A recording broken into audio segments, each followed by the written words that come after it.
बारामती निवडणुकीत प्रचाराचं आमंत्रण कुणीही दिलं नसल्याचं खासदार सुप्रिया सुळेंनी म्हटलंय। तर आम्ही आमच्या पक्षाची भूमिका आधीच स्पष्ट केल्याचंही त्या म्हटल्यात। बारामती पोटनिवडणूक बिनविरोध व्हावी याच आमच्या शुभेच्छा होत्या असंही सुप्रिया सुळे म्हणालेल्या आहेत। तर दुःखातून आजही आम्ही सावरलो नसल्याची भावना त्यांनी व्यक्त केली। दरम्यान सुप्रिया सुळेंना प्रचाराचं आमंत्रण येणार का आणि सुळे प्रचाराला जाणार का हे पाहणं आता महत्त्वाचं ठरणार आहे।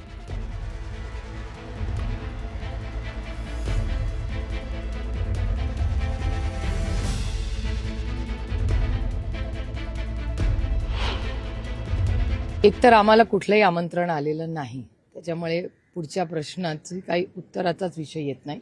पण आम्ही आमच्या पक्षाची भूमिका ही आधीच स्पष्ट केलेली आहे।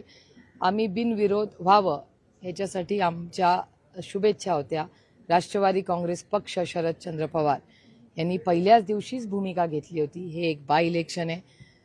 दादाच्या नंतर ज्या पद्धतीने त्या सगळ्या गोष्टी झाल्या, आजही खरं वाटत नाही की दादा आपल्यात नाही, पण अशा पार्श्वभूमीवर ज्या पद्धतीने ती सगळी घटना झाली आणि त्या दुःखातून आम्ही कोणी सावरलेलोही नाही आहे खरं तर। आणि अशा वेळेस एखाद्या इलेक्शनमध्ये सहकार्याची भूमिका ही लोकशाही असली तरी ती बिनविरोध व्हावी अशी आमची भावना आणि भूमिका राहिलेली आहे। उपमुख्यमंत्री सुनेत्रा पवारांच्या प्रचाराच्या बॅनरवर शरद पवार यांचा फोटो असल्याचं पाहायला मिळालंय।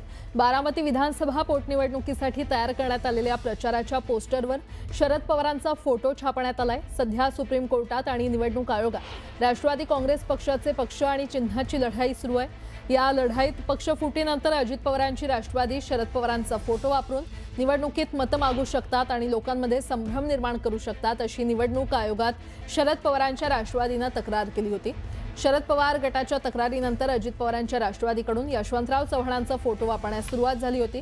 तर 2.5 वर्षांनंतर पहिल्यांदाच शरद पवारांचा फोटो अजित पवारांच्या राष्ट्रवादीकडून बॅनरवर वापरण्यात आलाय। मात्र सकाळी बॅनरवरील शरद पवारांचा फोटो हटवण्यात आलाय।